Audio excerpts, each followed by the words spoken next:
to be here and be with all of you, most of which I know. I have to confess that when Cece asked me to do this, one of my worst habits is when somebody asks me to do something, I'm thinking, well, that's down the road a bit. Yeah, no problem, I'll do that. So she asked me to do that, and in a few weeks, my friend and one of today's hecklers, Laura Leatherwood, they were over at our lake house, and Laura rather indignantly looked at me and said, why are you the speaker for mind, body, and spirit? And I said, well, actually, Laura, I don't know. I'm not real sure. So from then I thought, well, maybe I'm just going to go back to Cece and say, I don't get the connection here. So I did, and one morning when I was doing Pilates, I thought, now I could get her a speaker that has to do with mind, body, and spirit. So I asked my Pilates teacher, that day I was with Erin Owen, who's just opened a wonderful Pilates studio, and I said, Erin, do you think you might could speak on the 25th of August about mind, body, and spirit at a chamber group? And she was like, well, I guess I could. So I thought, I've got this figured. So I go back to the office and I call Cece, and Cece's having absolutely no part of that. She said, absolutely not. And I'm like, well, I think she'd be really good. And Cece said, that has absolutely nothing to do with it. You do a lot of things that you have said soothe your mind, body, and spirit. And I'm like, okay, let's just do it. So if you think it's a stretch, what I'm saying today, you're in good company, because so do I. However, I will start by saying that I am a person who firmly believes in simple pleasures. I think that a lot of the premise of my book was about, entertaining and things that can be a simple pleasure to all of us. I think that one of the things that every person in this room, including the guys, suffer from is busyness. I live by the list. I make a list to look at a list, and I put things on the list that I have already done so that I can check them off, and I bet there's others in this room who are guilty of that, some of which I know for a fact are. But I think we have so many demands, and there's so many horrible things going on in the world that we get very caught up in our busyness. And I personally believe that we cannot allow busyness to define who we are. We're not just a soccer mom, we're not just the owner of a business, we are not just an author, a designer, whatever you do, you cannot be just defined by your busyness. And one of the things that I would like to talk to you about today is the fact that in order to feed your soul and to escape from the busyness, I believe that you have to embrace some of your passions. And everybody in this room has different passions. My passions are not the same as probably any of yours. We might share some of the same passions, but I don't think that we share all of them. And I think that Cece got this idea because I love to make homemade granola.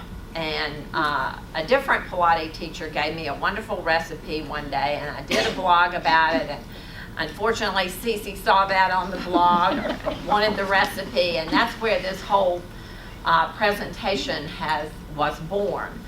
But the simple pleasure that I find of being in my kitchen and smelling the aroma of just freshly baked homemade granola is definitely a simple pleasure.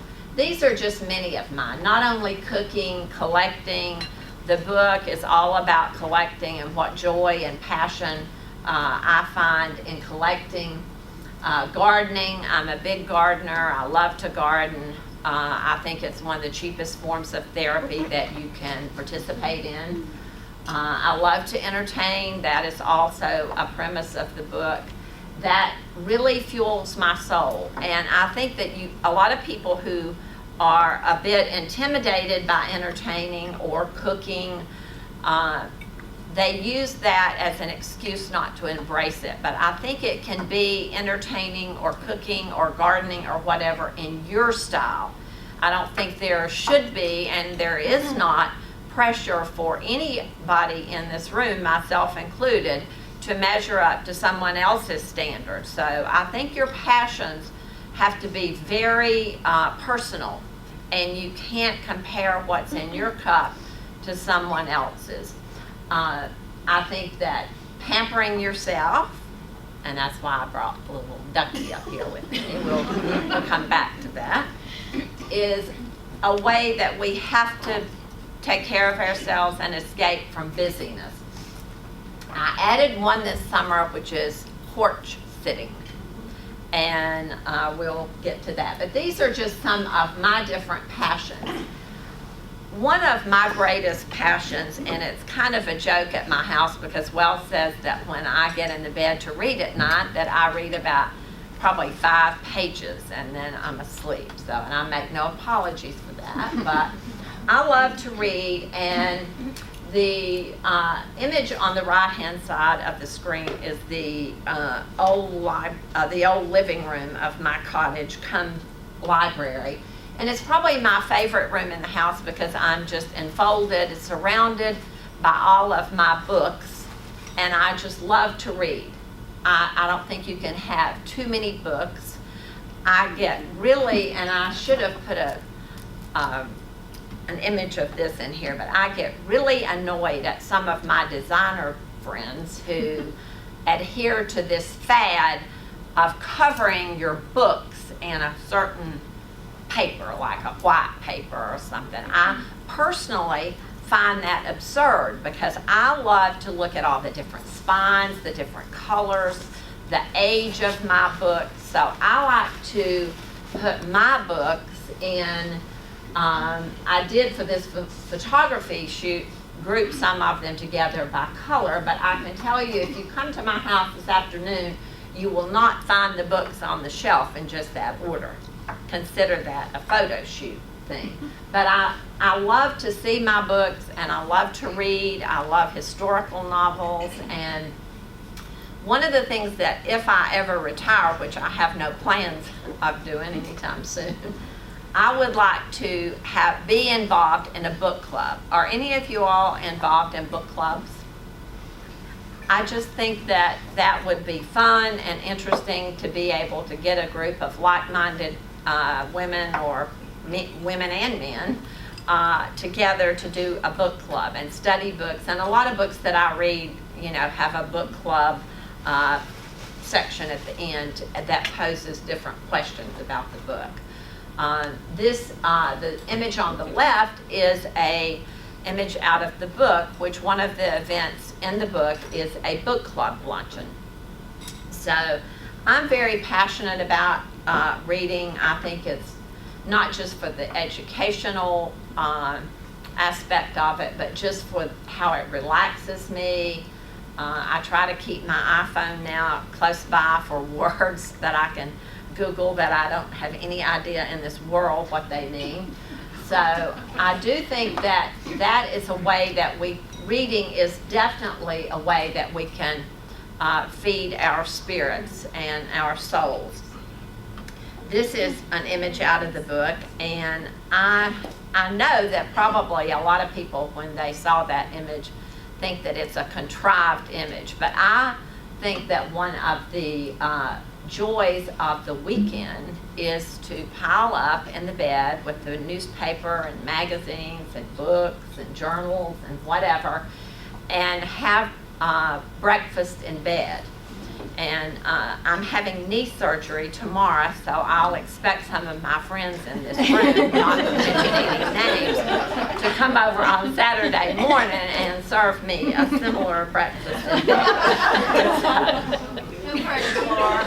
As the saying goes, if the shoe fits, wear it. But I think we all have our own ways of pampering ourselves. One that I have recently taken up, I have many, but is massage. And I go to see a masseuse here in town, Marla Wingen, and she's very addictive, and it's so relaxing, and it does indeed give you a different outlook when you get up and go about your day or evening when you're finished, because it does affect your mind, body, and your spirit. But each of you personally, I'm certain, have other ways of pampering yourselves. I'm a big bath taker, so that's why I brought Ducky up here with me. I think that a lot of people, you know, when you have children to take to soccer and you have one to pick up over here and two over there, and you know, your husband's wanting dinner cooked and you have a chamber meeting or something at night, it doesn't leave a lot of time for soaking very long with Ducky here in the tub. But I think as women and women in business and men, we have to carve out that time and again, not let busyness define who we are. Another one of my passions, as well represented in the book, that feeds my soul is flower arranging.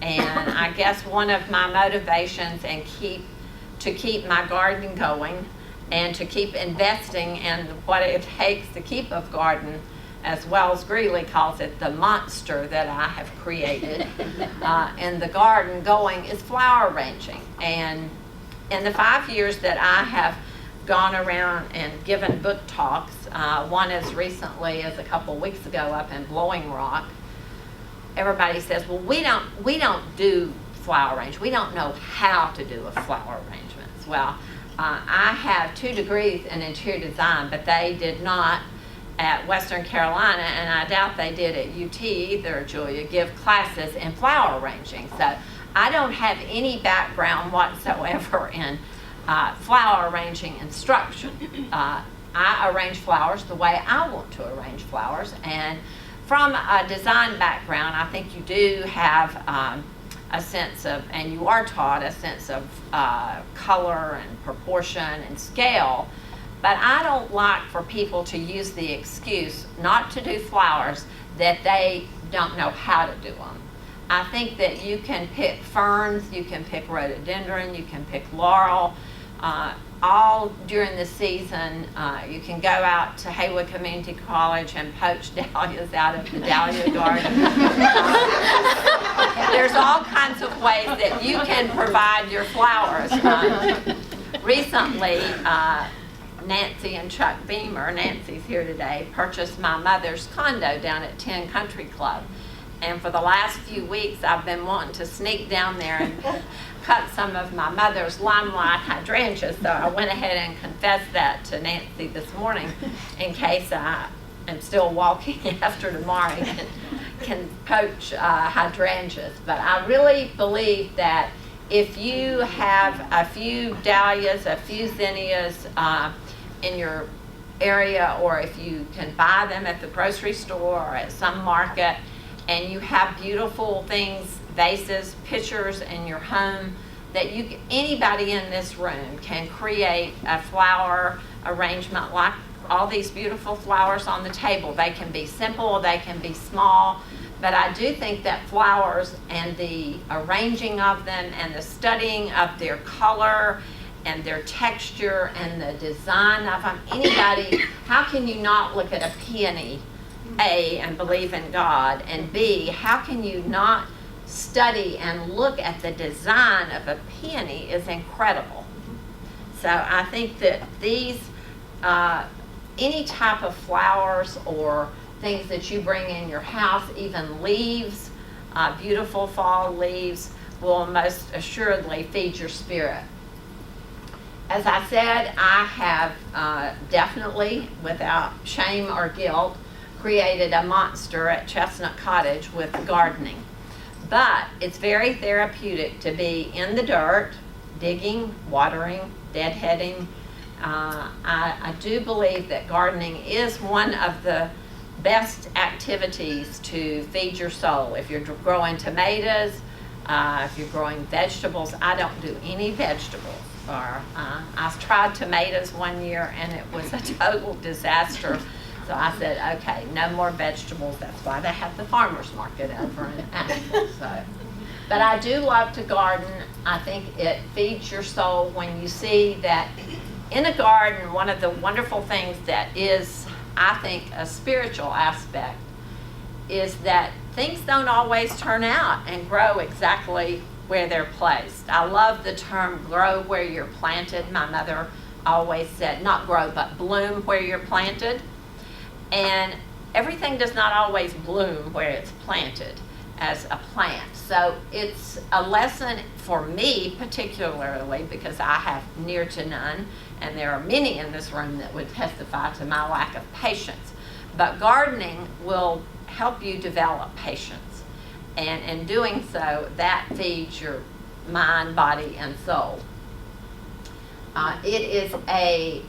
Gardening is an exercise not only in patience, but it also helps you develop a bit more flexibility, because if something doesn't work here, you may have to put it somewhere else.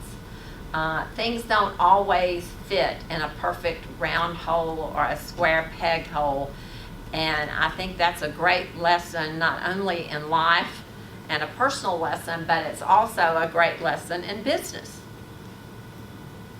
This is one of my favorite images.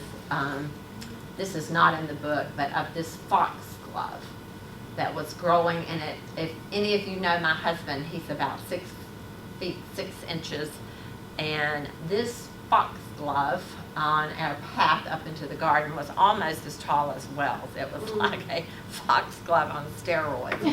But every time that I look at that image and study that image, if you're agitated and you're worn out and you're exhausted and your clients or the people you work with have just driven you crazy this day, how can you look at that foxglove and not be calmed? So I do think that gardens and individual flowers certainly have that effect. Another thing that I guess unfortunately Cece knew about me, because we had these discussions last summer, was I love to can. Now, I am not a good canner, and only last year my office manager required of me to, and I quote, put on my big girl pants and learn to use a pressure canner, because I had a bad experience years ago. A friend of mine, a pressure cooker blew up, and I said, I am not ever using a pressure cooker, and I am certainly not using a pressure canner, because that's just another pressure cooker on steroids. So I and my mother was also afraid of pressure canners. We always cooked we canned beans, and we did it in a hot water bath, which if you've ever done that knows it takes forever. So my office manager, Kay Mills, said, we're going to have a little tutorial. I'm going up to Walmart to buy you. And this friend of mine said, oh, I want to do it too. I want to do it too. So we got a canner and we went through this process, and I love greasy cut short green beans, which that's what got Cece and I on this subject of canning. So she taught me to can, and this year I have done 2.5 bushels of greasy cut shorts. I wanted to get those done, and some pickles before I started out with this knee surgery business. So I find that there's many aspects of canning that give me a lot of pleasure and feeds my soul.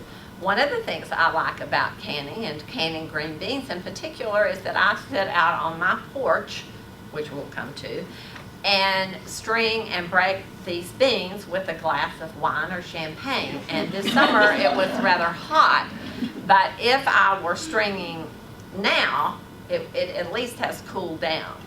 But I think that's very relaxing, and again, like gardening, very therapeutic. So, and not only that, it does give you wonderful things to eat in the fall, winter, and spring. It's just a lot of gratification. I find that it's a lot of gratification to have that sense of accomplishment. I love to, and Wells laughs at me because I keep the jars out on my bar, my big long island in the kitchen, for about a week, and he's like, don't you want me to put these down in the basement? I'm like, I'll tell you when to put these down in the basement because I like to just look at them and know what I've accomplished and know what joy it has brought me. And the only other thing, don't be mistaken, I'm not some big canner that works, obviously I don't have the time, that does all these different canning. I do 3 things. I make freezer jam in May out of strawberries. I do greasy cut short beans, and I do lime pickles, and that is one of the recipes in the book. And you know, with the exception of the green beans, I probably give 80% of the pickles and the freezer jam away, but that brings me so much joy, and again, that feeds my mind and soul. And back to porch sitting. In my design work, I find recently particularly, and in this area, that I design a lot of outdoor living spaces, also known as porches. This is a project I did down at Lake James, and this is the sitting area, and there's a fireplace in this area, and a table. But I think back in years past, I grew up in the 50s in a small town in Bryson City, and everybody sat on their porch, and they visited, and they gossiped, and they looked after children that were playing out and didn't come in till dark. And I think that's one of the sad things about our busy culture and the busyness of women in particular, because they're picking up children at soccer and they're doing this and they're cooking and they're not porch sitting. How many people in here by show of hand love to sit on the porch? I just can't think of anybody that doesn't want to sit on the porch. You don't like to sit on the porch? Well, we need to talk after this presentation. But I think it does bring your blood pressure down. I think it gives you a sense of place, of home.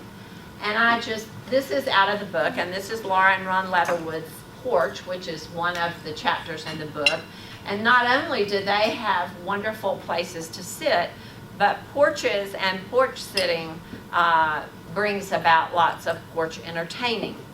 So I believe that that is a way to not only entertain, but it is a way to relax and have guests. They have probably one of the best views in town, and if you don't believe it, check this out.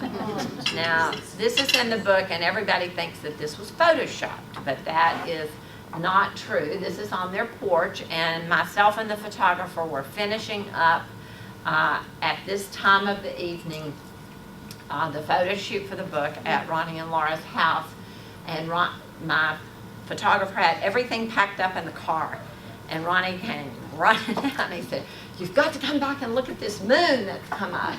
So Jay, my photographer, we ran back in, and he said, "Oh, I've got to get my camera and stuff out." So he went back and he got the camera out, and how can that not feed your mind, body, and soul? Porch sitting. This is another image out of the book in the Study in Pink chapter, and this couple are not here. They live in Raleigh, Dodie and George Ragsdale, if any of you know them. But they love sitting there and looking out over Waynesville. And Dodie has told me before that being on that porch just brings back so many memories and fuels her soul with memories of childhood that she grew up. She said, you know, you can see the industry in the background looking into where Dayco was at that time. And it just does feed your soul to sit on the porch. As I said earlier, one of my passions and one of the things that I enjoy and that I do not feel like is work is cooking. Now, I'd be standing up here telling a big fat fib if I said I just can't wait to leave the office every day and go home and cook dinner. I don't, and it doesn't happen that way. I love to cook when I have time to experiment and to be creative.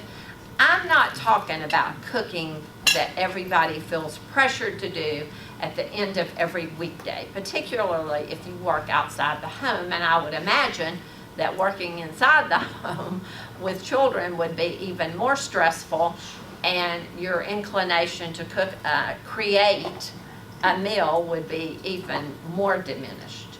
But I enjoy trying new recipes. I enjoy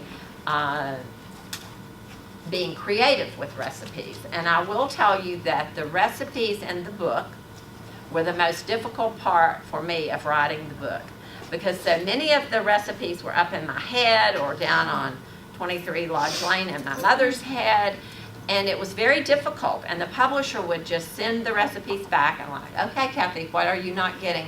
You don't have the ingredients and how you speak of them in the same order, and you're going to have to fix these recipes. And when you say a bottle of red food coloring, how many ounces? Well, it's a big bottle. It's not one of those little bottles. It's one of the big ones.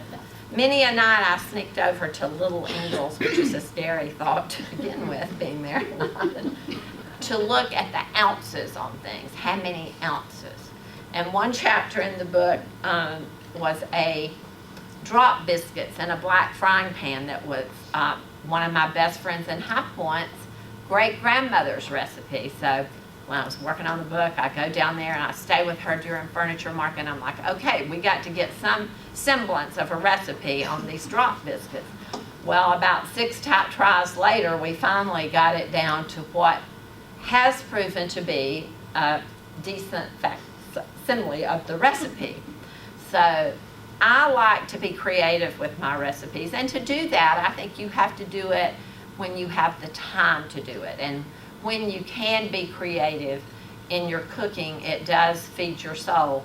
And as I've said in 50 book talks, if you don't like to cook, do not use that as an excuse for not entertaining, because we have lots of great caterers in Haywood County. If that's not your passion and that does not feed your soul, move on to something that does. Here are the aforementioned drop biscuits. I like to try things that are kind of outside the box in cooking, because that fuels my creativity. And if you're a creative person like myself, your soul and your spirit is not complete unless you're just trying to think outside the box and what else I could do to be creative. The top image is out of the first chapter in the book, and it's an ice bowl filled with creme brulee. And when I did this, you can see down about this part of the image, it has kind of a yellow glow. Well, that would be because the day we did the photo shoot in my front yard, it was about 100 degrees and the ice bowl was melting quickly. Probably my biggest collection, and my biggest passion, and the thing that fuels my soul probably more than anything, is collecting. And that, of course, was the premise of the book. When I started to write the book, I was working with a business consultant who was young, like in her 30s, out in Portland. And she said to me, well, first of all, she said, I told her that I wanted to do a book. I'd always wanted to do a book on entertaining and cooking. And in her 35-year-old wisdom, she looked at me and said, how old are you? And I was, I guess, about 58 then. And I said, well, Julia, I'm 58. Why? And she said, well, when do you think you're going to get started on this book?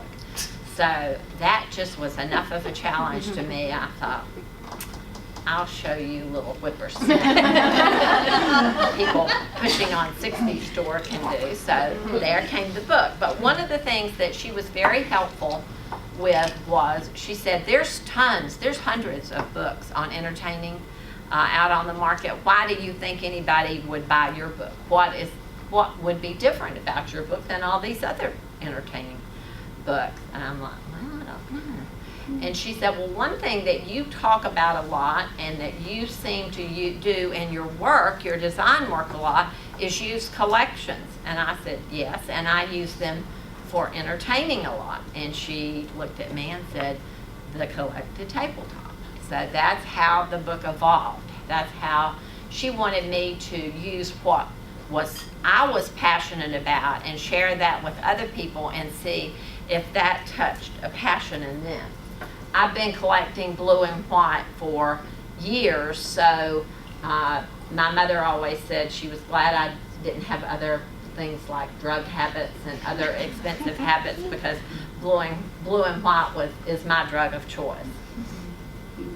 It doesn't matter whether you're collecting art glass, whether you're collecting thimbles or whatever you collect, if you're collecting pottery.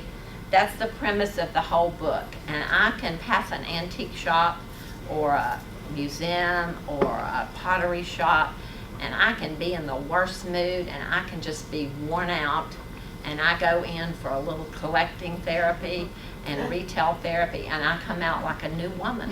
So there may be a closet collector in each of you. You may have things that you may think you're not a collector, but I bet everybody is a collector of something.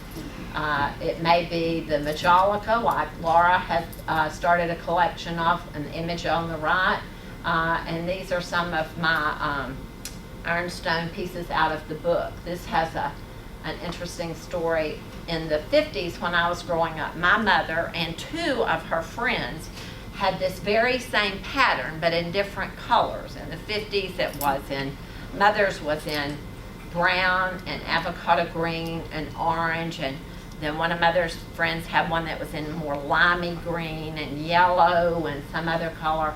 And my entire childhood is made up of eating not only at home, but in mother's friends' homes on this particular ironstone, which was made in the 50s in California. Not expensive. They might have even gotten it at the dime store. I have no idea. But right before I started work on the book, I was at Replacements Limited, which is my mecca in Greensboro of china and crystal and flatware. And lo and behold, I saw in their collector's case this same pattern in red, white, and blue, and I said, I'll sell my soul to get that. Collecting can be dangerous. This is just another image at my house of my collecting, and I put this in there because I think if you're going to collect, you need to be around and near your collections if they bring you joy. You should collect what brings you joy. I love going in the afternoons and seeing all my blue and white. And another thing that I tell people in the book and when I'm doing book talks is I firmly believe and encourage people to use their collections.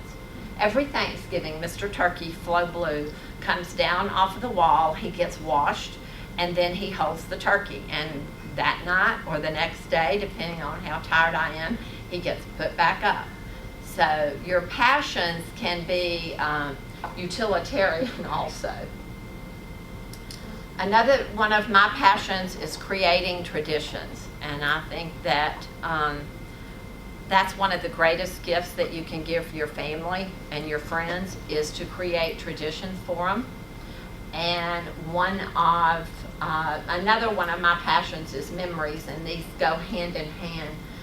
We always have a traditional 4th of July celebration at our lake house out at Chautauqua. And another one, and there's another image of it. And we also do Thanksgiving every year. And I have friends and family, anybody that doesn't have a place to go, we say we take in all kinds of strays on Thanksgiving. So this has not only created memories for me and my immediate family, but for a lot of friends. We have a friend in Tampa whose children come every Thanksgiving, and one day I got a call, and my friend Holly told me that her daughter had to do a senior speech, and her senior speech was on coming to the Greeleys for Thanksgiving. And it almost brings me to tears because you don't always realize that what you do and traditions you create, how they affect other people. And I think that is certainly fed my soul and in many ways, and it put a lot of pressure on me to never quit doing Thanksgiving. Again, memories. You create memories for your family. This recipe in the book has proved to be, in the book and on the blog, the most popular recipe. It was my grandmother's caramel cake recipe. My grandmother was a farm woman. They had a farm. She cooked all the time on a wood stove in Bryson City. She made this caramel cake. And every time I make the cake for someone, or every time I eat the cake, I think of my grandmother. And that brings back a lot of memories, which of course feeds your soul. And I want to go back just to this little slide here with the red velvet cupcakes. A couple of weeks ago, I was out at the lake, and my 2 grandsons were there.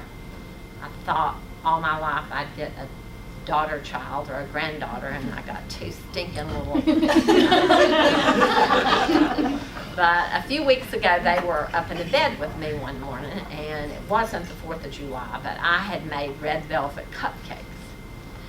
And Caden and little Wells were up in the bed with me, and they called me Queenie, and they said, I said, we've got to get up because I've got to go somewhere. I've got to go back to Asheville to something, and I've got to get your breakfast. And they said, Queenie, do you think we could have red velvet cupcakes for breakfast? And I thought, I'm leaving. I don't care what. I said, absolutely, you can have as many as you want. And then little Wells Jacobson, he said, are you leaving, Queenie? And I said, I'm leaving in 1 hour, Wells, so we've got to get up. And all at once he had this rather horrified look on his face. He said, well, who's going to cook? So that defines my role in the family. I said, that's not my problem, Wells. And he jumped down off the bed and went and told my Wells. He said, Queenie's leaving, and it's not her problem who's doing the cooking. So not only do we make traditions, but we create memories. This recipe's in the book. It's for broccoli cornbread, and my wonderful late mother-in-law, Miriam Greeley, made this. And of course, every time I give anyone the recipe or every time I make it, I think of Miriam and all the wonderful memories that we had together. A picnic or spending time with your beloved pets. This is my deceased Bentley Greeley, who many of you knew personally. And just to ponder and think back on times when you spent time with family and friends, I believe that probably feeds our souls more than anything. And I know we're on a limited time and I get wound up, so I'll go through this. It's no secret to anyone in this room, particularly by now, that one of my passions is entertaining, and that's in the book, and it kind of brings together the gardening, the cooking, the canning, the flower arranging. I think that if you are passionate about that, you can do that on an elaborate scale or a very simple scale. You don't have to be a florist to put some tulips in some vases that you've collected. And I have a very simple Sunday night supper. You may want to use some of your collections, and one of the chapters in the book is a martini party. And I was inspired to do that by a collection of art glass stems. And another thing I've taken up real quickly, and I think, are we out of time? Pretty much? You're fine. Okay. One of the things I've taken up recently that I love to do is watercolors. And I am not an artist. I sketch a lot in my work, but I took a fair amount of art in college. But I find so much joy, and it is so relaxing to me to do watercolors. This is Bentley. I've been painting our Christmas card for many years, and it's always of one of my of Bentley, who was alive for 18 years. And then one year I made a very poor stab at Julia's puppy, who is now deceased. But it brings me a lot of joy to paint to do watercolors. This is a new, much more of a Rascal Westie that I have now, Duncan. And then if any of y'all know my friend Peggy and John Shug, they went to the Super Bowl this year, and they're rabid Panther fans. And I know some of you know Peggy in this room. And the New York Times was at the Super Bowl and took this wonderful photograph of Peggy and John in all their getup at the Super Bowl. And they sent that to me, and I printed it off, and I kept it around. I thought, I wish I could paint that for John and Peggy. So finally, I just said, I'm going to do it. And I tore up several before I got the one that I wanted, but it brought me so much joy, and it really fueled my soul to see the looks on their faces a few weeks ago when they opened this up. So